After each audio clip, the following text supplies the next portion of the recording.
Thank you so much, Mr. Ramaswamy. Thank you so much. We are on the air now. Let's see, where do I even start? Let's start with the way you started at the beginning of the debate.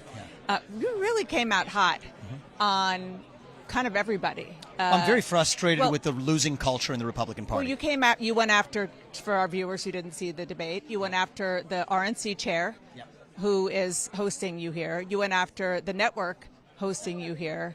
And pretty much everybody in between. You say you're frustrated, but they're not your opponents. No, but I think that what I am doing in this race is speaking truth 360 degrees. I've been very critical of the Democratic Party. If you listen to my final words on stage, I think that it's important that the Democrat Party be honest about who the nominee is going to be. I think we all quietly acknowledge it's very unlikely to be Joe Biden. Be honest with the people now. What makes you think that? What makes you think that? He's Gavin Newsom. I mean, why is Gavin Newsom flying on a private jet using private funds or California funds to go to China? Joe Biden He's has. Not run, I mean, Gavin Newsom he is has not the seventh largest economy. In the same way that Ron DeSantis wasn't running for president for I don't want to talk about Gavin Newsom, but could you ask that question?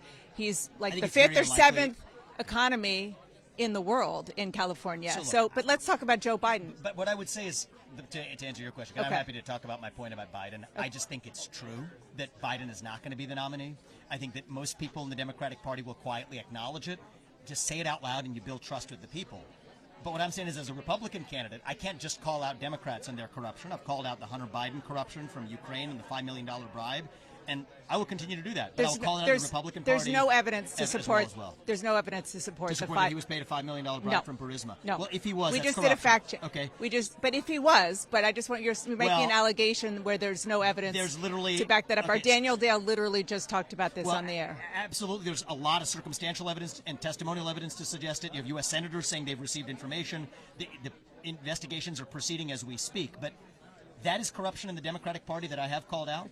And I think it deserves to be called out. But you just admitted that there's no evidence. No, I did not admit there's you said there's circumstantial evidence. But well, look, Chuck Grassley, if it's $5 million, the actual recordings that are actually turned over from Burisma. We have, and nobody has seen it. But let's why just haven't talk. They released? And let's talk. Whether it's one thing I was to say is bipartisan point. Whether you're Joe Biden or Nikki Haley, release your tax returns. Be completely open about where you've made your money. The American people deserve to know. I did something early in this campaign that, frankly, people in both parties should be doing. I put out 20 years of tax returns. I understand why people don't do it, but that's the kind of honesty we need in both parties, and so that's what I stand for. When we talked after the last debate in California, you said nobody likes a know-it-all, and you seem to have, at least at that point, made a decision not to be as but what I was going to say is to be as aggressive and to come out as hot as you had before, and everybody went, wow. And I know that was the point of what you did. But how do you think that's going to get you enough votes to beat Donald Trump? So I've actually made a pretty clear decision on how we're approaching this race, certainly for the remainder of it, and it's been for most of this race today. I'm not a political horse race analyst. I think a candidate's at their best when they're not calculating how you're building some sort of patchwork path, using effective political slogans to win certain groups, focus grouped or otherwise. We're just not running this campaign that way.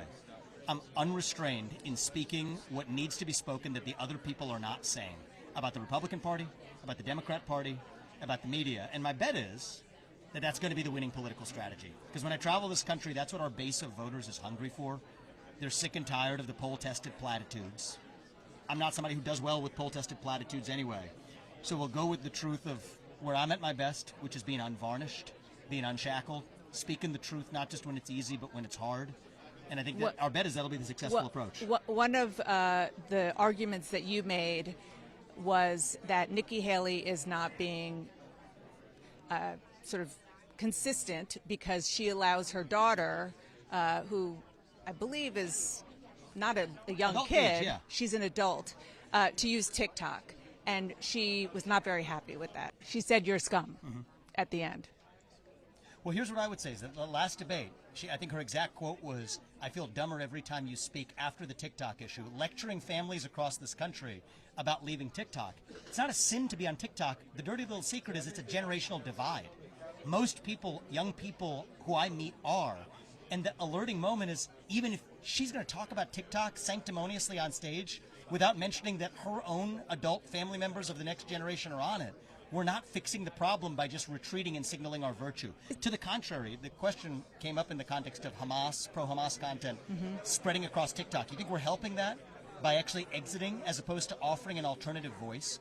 So I think it's a failure of leadership, that leaders like Nikki Haley would rather signal their virtue, pick on TikTok, say that, oh, I joined TikTok to reach the next generation of Americans. It reflects a startling lack of self-awareness to know that Republican Party needs to reach young voters. How about the young voter in your own family? And I do think that that's a fair question to ask about the lack of self-awareness.